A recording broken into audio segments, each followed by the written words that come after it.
आजची रेसिपी आहे ओल्या नारळातील बांगड्याची कढी। त्यासाठी मी घेतलेल्या आहेत बेडगी मिरच्या, एक 10 ते 12 आहेत।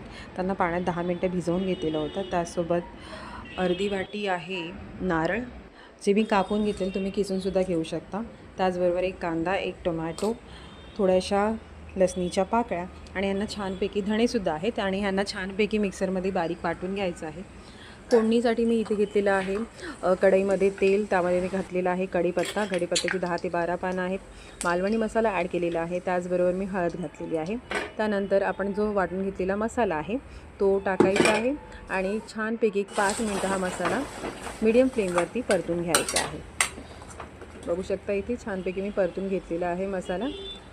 आता त्यामध्ये मी पाणी ॲड करते। पाणी जो आहे तो तुम्हाला कशी कन्सिस्टन्सी पाहिजे, घट्ट पातळ, त्यानुसार तुम्ही ॲड करू शकता।